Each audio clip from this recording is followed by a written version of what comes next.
이번 시간에는 그 자유와 행복이라고 하는 주제를 놓고 한번 생각을 해보겠습니다. 참 우리나라가 요즘 뭐 이 행복에 대한 하나의 산업이 된 것 같아요. 인터넷에 와서 이렇게 행복 치우면요, 행복에 대한 책이 엄청나게 많이 나옵니다. 그리고 또 지난번 선거 때 지금 대통령이 되신 박근혜 후보께서도 뭐라고 그랬습니까? 국민 행복 시대를 열어가겠다라고 외쳤어요. 글쎄요, 대통령이 국민을 행복하게 해줄 수 있을까라고 하는데 저는 좀 의구심이 생깁니다만, 여하튼 뭐 대통령이 이렇게 해준다면 얼마나 행복하겠어요, 국민들이. 그런데 문제는 말이죠, 행복을 생각하는 사람들은 불행한 사람들인 것 같아요. 달리 얘기하면은 우리가 숨을 쉬다가 공기가 없는 데 들어가면 공기를 의식하잖아요. 그런데 평소에 행복하게 사는 사람들은 행복에 대해서 생각을 안 한다는 겁니다. 제 생각이에요. 그래서 행복을 생각하기 시작하는 순간부터 우리는 뭐 하게 된다? 불행하게 된다. 이런 역설적인 얘기도 해볼 수 있을 것 같은데요. 어떻든지 간에 우리 국민들은 지금 행복 스트레스가 많아요. 딴 놈들은 다 행복한 것처럼 보이는데 왜 나만 불행할까? 이렇게 생각하는 사람들이 많다는 겁니다.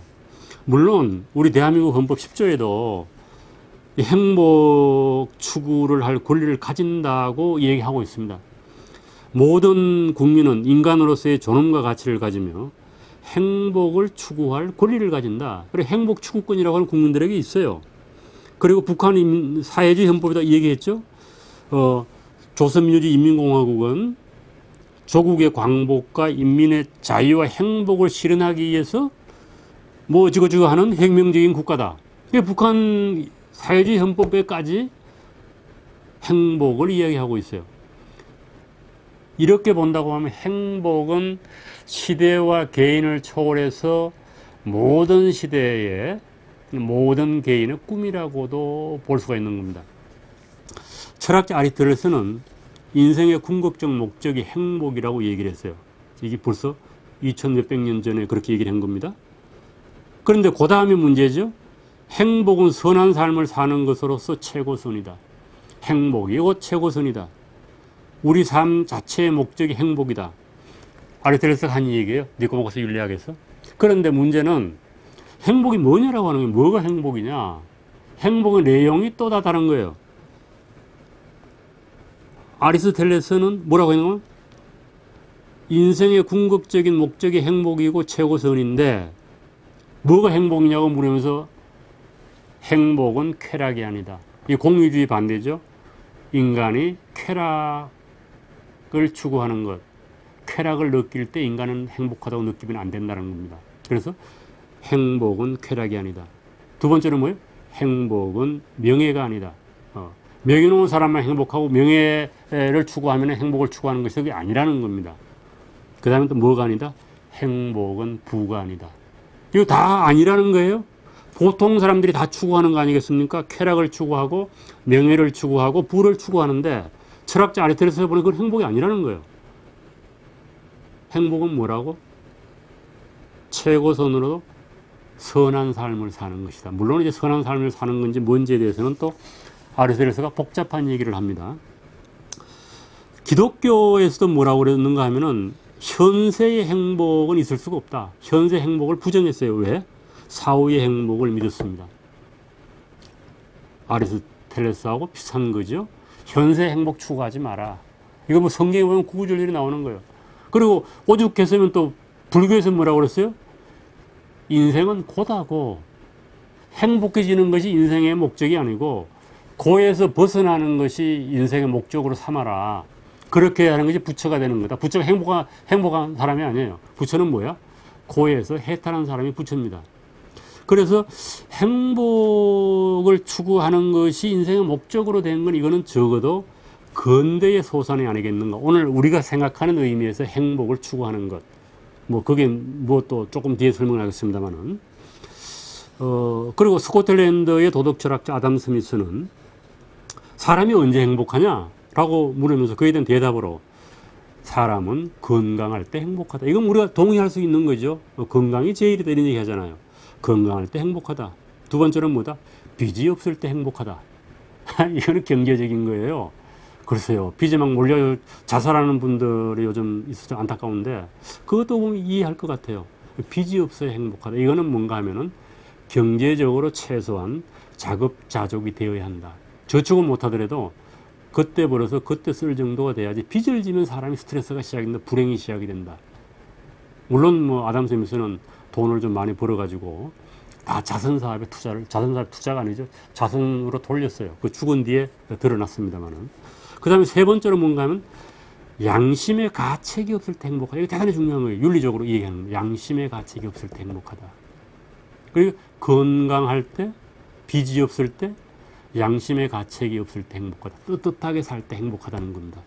이거는 좀 우리가 추구하는 거랑 좀 다르죠. 그리고 또 버트란드 러셀이라고 하는 사람은 행복의 정복이라고 하는 책도 썼어요. 이거 많이 팔렸습니다. 행복의 정복. 우리가 어떻게 하면 행복을 정복할 수 있냐. 산을 정복하듯이 행복을 정복하느냐. 그럼 읽어보세요. 재밌는 얘기가 많이 나옵니다. 거기에 보면은. 철학자, 버트란드 러셀은 되게 자유로운 사람이죠. 결혼을 몇 번이나 했나요? 뭐 그래도 행복도 뭐가 행복이냐에 따라서 또 행복을 추구하는 것이 된다 안 된다에서부터 엄청나게 많은 이론이 존재하는 겁니다. 그러나 중요한 거는 제 개인적인 생각이 이런 거예요. 우리는 자기 자신에 대해서 알 때, 사회에 대해서 알 때 좀 행복으로 가까워지는 것이 아니겠는가.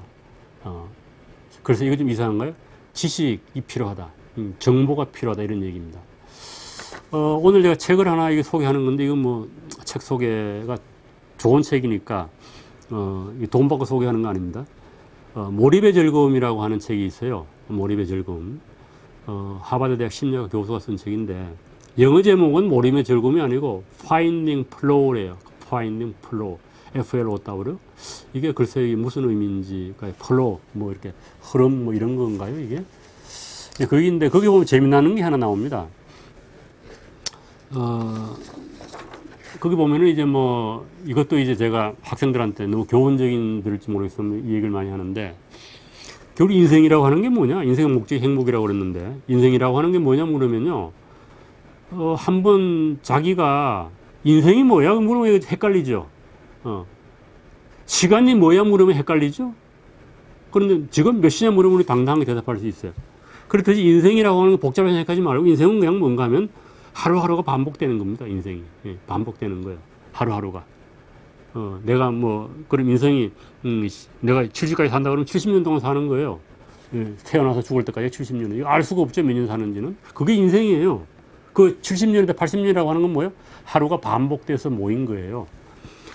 이 사람은 이제 그 칙슨바이크라고 하는 심리학자는 미국의 성인과 10대를 대상으로 해서 하루 일과를 연구조사를 했어요. 그래서 뭐 이제 연령과 남녀 사회적 지위와 개인의 취향에 따라서 백분율을 조금씩 차이가 나는 건 사실입니다만 통계를 내봤더니 일주일을 100%로 치자는 거예요. 일주일을 100%로 치자.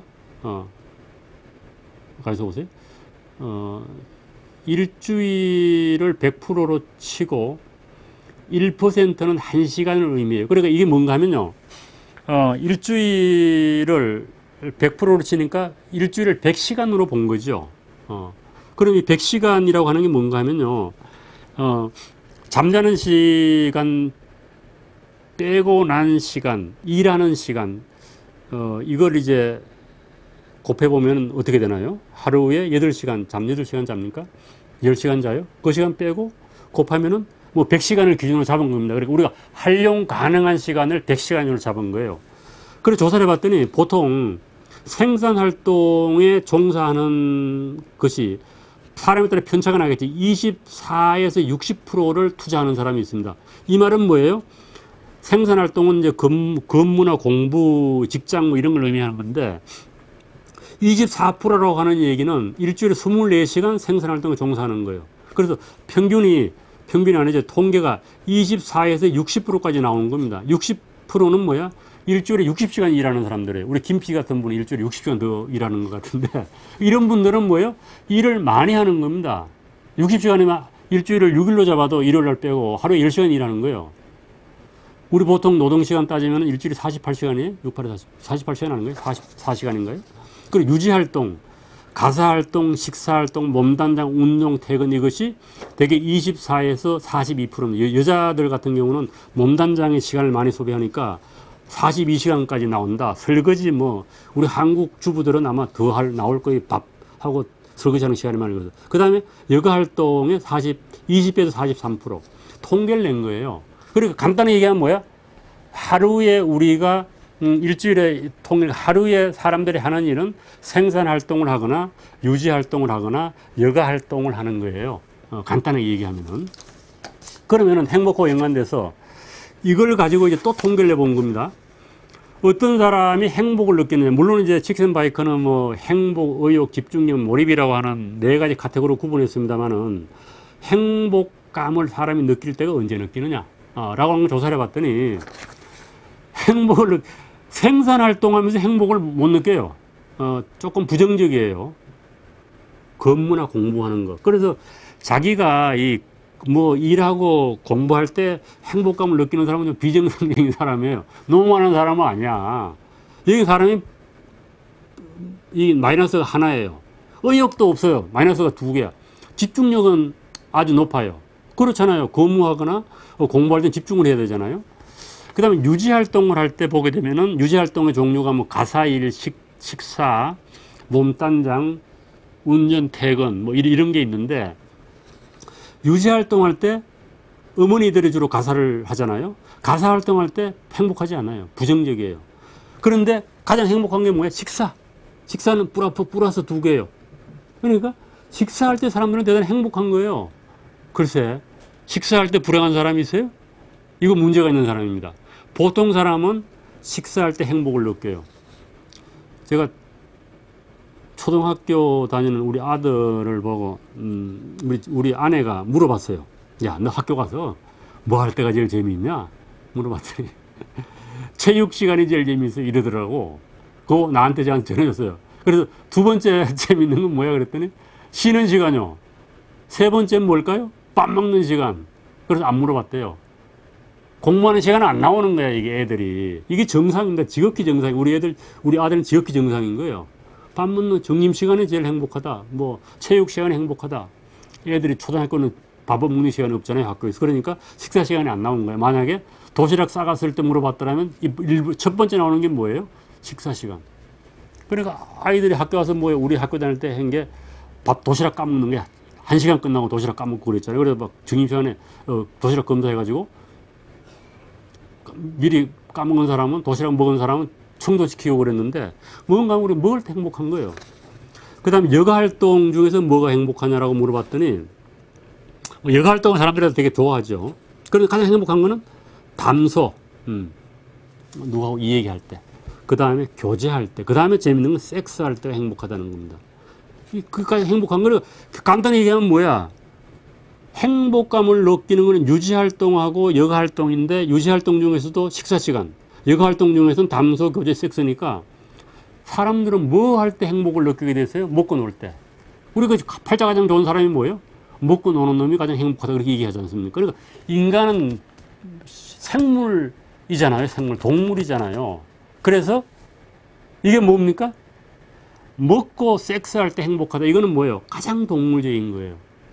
이거 잘못하면은 문제가 생깁니다.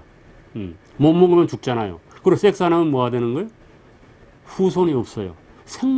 모든 생명의 공통점입니다. 이게 우리 뭐라고 그래요? 이걸 신진대사와 번식이라고 그러지 않습니까? 그리고 행복한 거예요. 이거 할 때 안 행복한 사람은 병원 가봐야 됩니다. 정신병원을 가봐야 돼요. 그런데 이것만으로는 사람이 사람답지 않죠. 이것도 해야 돼요. 그러나 인간이기 때문에 더 이상의 뭐가 있다는 겁니다. 그래서 우리가 저는 그렇게 생각을 해요. 일할 때 행복을 느끼는 게 가장 좋다 이러는데 실제로 일할 때 행복을 느끼는 사람들은 비정상적입니다. 그러나 일할 때 행복을 느껴야 되는 이유는 뭐예요? 인간이기 때문에 신체를 유지하려고 하면 먹고 살아야 되잖아요. 그러니까 일을 할 때 행복을 느끼라는 겁니다. 인간이 노력을 하라는 겁니다. 동물로서는 뭐예요? 먹고 놀 때가 제일 행복한데 그럼 동물밖에 안 되지 않느냐? 인간은 좀 더 의욕적으로 노력을 할 필요가 있다. 그래서 열심히 일하라 라고 하는 건 노동윤리가 나오는 거 아니겠습니까?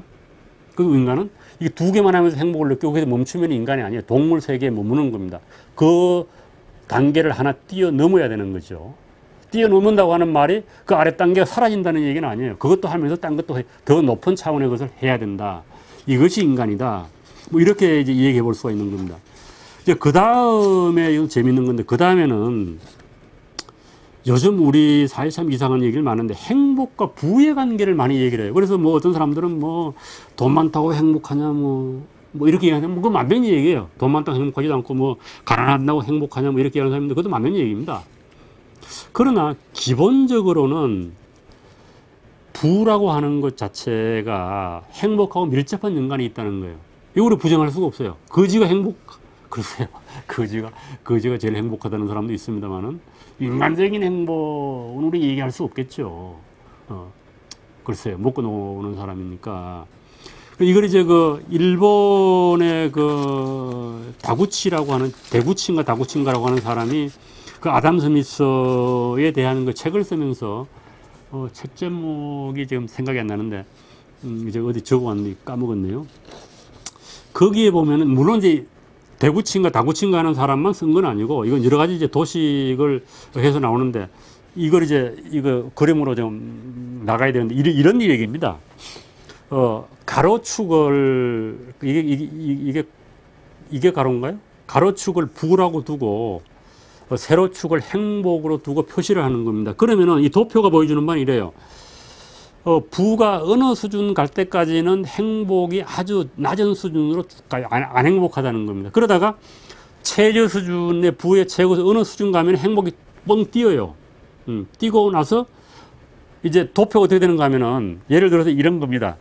내가 수입이 뭐 200만 원이 안 돼. 이건 예를 든 겁니다. 그러면은 200만 원이 안 되는 상태에서는 물질적 부가 아주 취약한 거죠.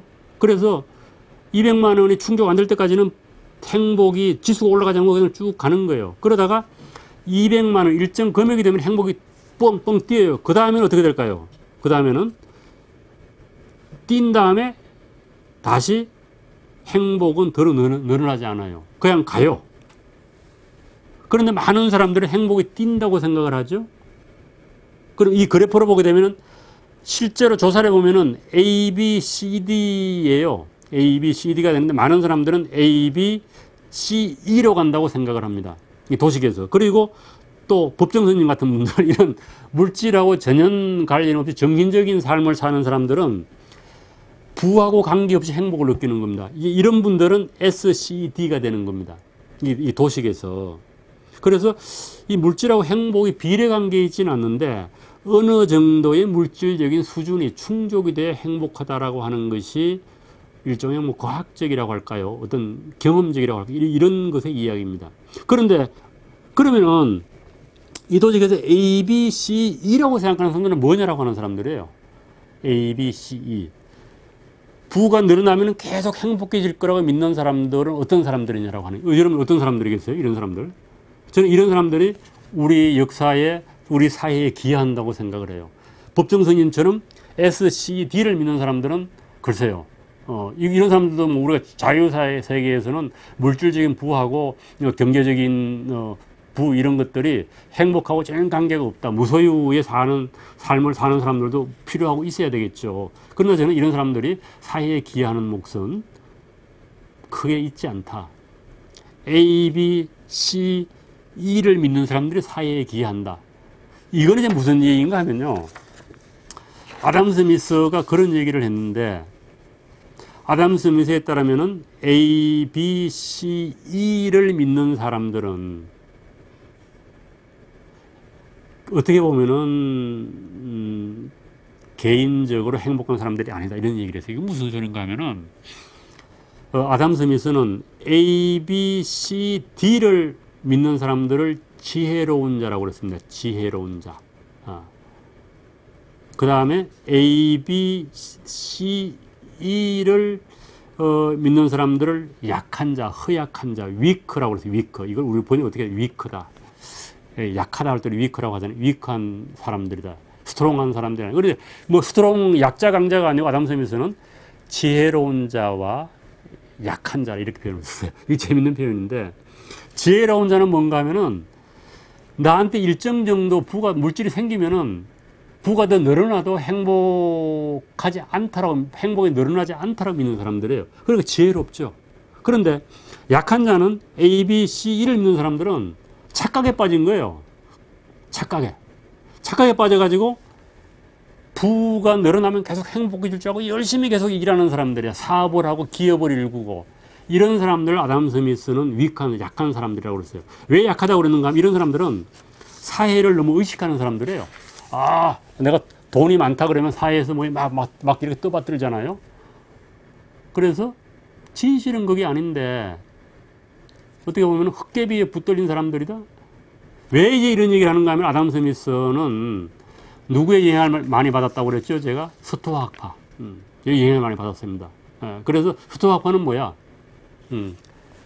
자유롭게 사는 것, 절제하면서 사는 것, 만족스럽게 자기 만족을 하는 사람들이거든요.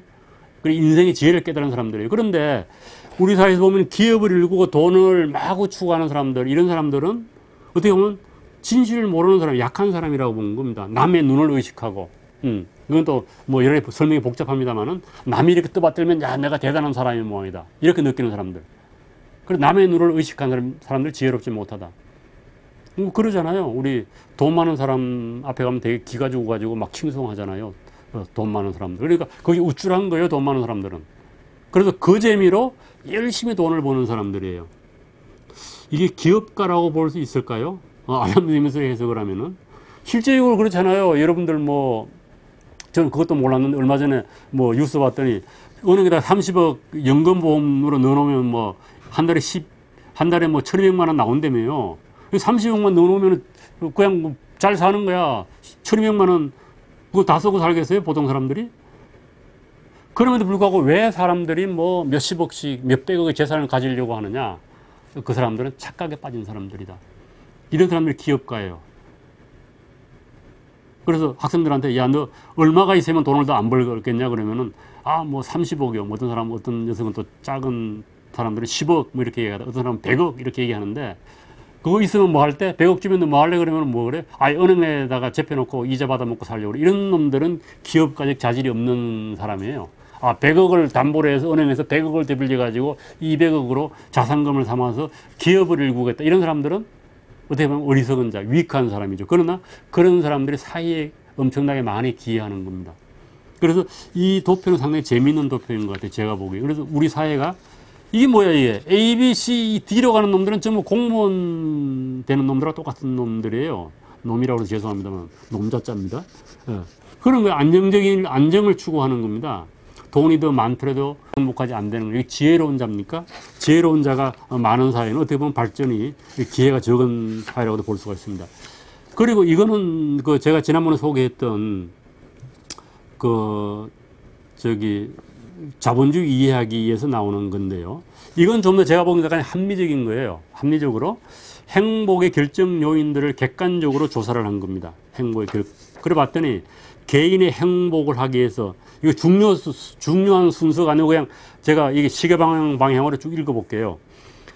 첫 번째로 뭔가 하면 생활 필수품이 있어야 한다. 음식, 의복, 집, 의료 보장, 교육을 받아야 된다. 그래서 두 번째로는 뭔가 하면 여가 시간이 있어야 한다. 세 번째로는 사랑의 대상이 사랑을 해야 한다. 네 번째로는 뭐 소속감이 있어야 대단히 중요한 소속감이 있어야 한다. 다섯 번째로는 좋은 자연 환경이 있어야 한다. 여섯 번째로는 안정성이 있어야 한다. 안정성 속에는 법체계, 경제적 안정, 신체적 안정, 자유 이런 게 들어가요. 그 다음에는 뭔가 하면 개인이 자신의 삶을 스스로 통제를 해야 한다. 이거 대단히 중요한 거죠. 스스로 삶을 통제할 수 있는 능력을, 이것도 행복의 조건 중에 하나예요. 그 다음에 뭔가 하면 자존감입니다. 자존감. 그 다음에 뭐 사치품 오락도 필요하다. 뭐 이런 겁니다. 행복. 그래 단순히 행복이라고 하는 게 단순하지 않다는 겁니다. 그 중에서 뭐 개인이 확보해야 할 영역이 또 있는 거고 사회가 확보해 줄 영역도 있는데 이제 사회가 확보해 줄 영역 가장 중요한 거는 아담 스미스가 이야기했듯이 국방해야 하는 국방. 국방이 행복의 조건이에요. 이거 참 뭐 냉전이 끝났는데 무슨 아직까지 국방 타령이냐라고 하는 말을 하는 분들이 계십니다만은 한국은 냉전이 안 끝났죠. 아직도. 핵무기까지 가진 북한하고 지금 대치하고 있는 상황 아니겠어요? 그래서 국방은 대단히 중요합니다. 이건 아무리 강조해도 지나치지가 않아요. 영어식으로 표현하면은. 왜 그런가 하면은 하루아침에 그냥 모든 것들 잃게 된다고. 국방이 안 되면. 그걸 뭐 개인의 힘으로 할 수 있는 건 아니잖아요. 물론 뭐 군대 가고 세금 냅니다만은. 그래서 우리나라 같은 경우 아직도 평화 시기가 아니고 전쟁이 멈춘 상태입니다. 이 정전이라고 사용해야 되냐 휴전이라고 해야 되냐 뭐 논란이 있습니다만은, 뭐 핵무기를 가진 북한과 대결하고 있는 상황이기 때문에 국방은 대단히 중요합니다. 리버테리언들이 얘기하듯이 국방을 뭐 민간에게 맡긴다 이런 건 말이 안 되는 거예요, 우리나라에서는. 그래서 이거 우선적으로 확보가 돼야 된다. 그리고 이 필수품에 대해서는 논란이 많아요. 그리고 자유주의자들은 어떻게 얘기하겠어요? 필수품도 스스로 노력해서 그걸 자기가 확보하라는 겁니다. 이걸 국가에서 보장해주면 여러 가지 문제가 있다. 제가 뭐 시간이 없어서 복지의 문제점은 말씀 못 드리겠습니다만은 이거 스스로 해결해야 된다. 그리고 자존감도 대단히 중요합니다. 우리가 남한테 얻어먹고 살면서 자존감 가지기 힘들거든요. 그래서 스스로 먹고 살 때 자존감이 생기고 자기 통제력도 생긴다. 이런 말씀을 좀 드리고 싶고, 또 공동체도 대단히 중요한 거예요. 공동체. 우리가 자유로운 결사, 그래서 좋은 인간관계, 친구를 만들고, 이것도 행복에 결정적인 영향을 미칩니다. 사랑 이런 거 뭐 해서 자유행동도 중요하죠. 행복의 조건이 여러 가지이기 때문에 이것도 우리가 좀 복합적으로 볼 필요가 있다. 이런 말씀을 드리고 싶고요. 그 다음에는 이제 이게 뭐 이제 결론인데요. 제가 뭐 지금까지 자유주의에서 이런저런 얘기를 했는데, 이것도 뭐 그냥 제 생각을 얘기한 거기 때문에 이거가 뭐 옳은 얘기도 아니고, 또 자유주의라고 하는 게 완결된 사상체계도 아닙니다. 끊임없이 지나온 사상체계이고 자유주의는 열려 있습니다. 그래서 저는 뭐 철학을 공부했기 때문에 그거 벗어날 수가 없죠. 그래서 철학적인 관점에서 본다고 하면은 뭐 완결된 사상이 없기 때문에 끊임없이 자기를 좀 더 키우려고 노력하는 게 좋겠다. 다른 사람의 그 말에 귀를 기울이면서, 뭐 소크라테스도 그런 얘기를 했잖아요. 반성하지 않는 삶은 살 가치가 없다. 뭐 이런 얘기를 했고, 철학자 비트겐슈타인도 가능하면은 사람들이 철학자를 통해서 생각하는 수고를 없애려고 하지 말고 스스로 사고에 이르도록 노력하라. 스스로 생각하라는 얘기입니다. 그리고 철학이라고 하는 것은 끊임없는 질문을 제기하고 대답을 추구하는 거죠. 그리고 최종적인 대답은 없습니다. 모든 물음 자체. 그래서 좋은 질문을 제기하는 것이 철학이라고 볼 수 있는 겁니다. 그리고 그 물음을 제기하고 끊임없이 그 물음을 탐색해가는 과정, 그것이 뭐 끝없는 탐구라고 하는 표현을 포파가 썼습니다만은, 뭐 이제 그런 것 속에서 우리가 올바른 삶을 살아갈 수 있는 뭐 해답이 나오지 않겠는가, 해답이라는 표현을 이해하고 잠정적인 답이 나오지 않겠는가, 이런 생각을 해볼 수 있는 겁니다. 그래서 여러분들이 이 강의를 들으면서 그거 내가 몰랐던 걸 알았네, 뭐 이렇게 해서 만족할 게 아니고 스스로 좀 생각하는 힘을 키울 필요가 있습니다. 스스로 자기 나름대로 자유가 뭔가, 자유주의자가 뭔가, 또 내가 건강한 시민이 된다고 하는 것이 뭔가, 이런 것도 좀 생각을 해보시는 게 좋을 것 같아요. 그래서 자유주의는 종교가 아닙니다. 종교는 완결된 사상체계로 도구화되는, 자유주의는 그런 게 없어요. 종교가 아니기 때문에 자유주의의 특성 아니겠습니까? 자유주의는 다른 사상을 허용하고 좀 더 나은 세상을 꿈꾼다, 이런 것이지, 나한테 모든 것에 대한 해답이 있으니까 나를 따르라 이렇게 외치면 이미 그 사람은 자유주의자가 아닌 겁니다. 그래서 우리가 좀 더 자유로운 세상, 이 좀 더 자유로운 거예요. 완벽히 자유로운 세상은 없습니다. 그건 신의 세상이죠. 완전히 자유가 없으면 그건 동물의 세계. 그래서 누가 철학자 그런 얘기 했잖아요. 인간은 신과 동물의 중간적인 존재다, 이런 얘기를 했습니다. 그래서 우리가 좀 더 자유로운 세상을 만들기 위해서 내가 무엇을 할 것인가, 이게 중요한 것 같아요. 그래서 그걸 알려고 하면 끊임없이 공부를 하고 우리가 대화를 하고 뭐 그런 거 아니겠는가. 그래서 자유라고 하는 것은 끊임없이 자유가 무엇인가를 생각하면서 자유에 대한 좀 더 나은 생각을 가지는 것이다 라고 하는 말로 제가 결론을 내리겠습니다. 감사합니다.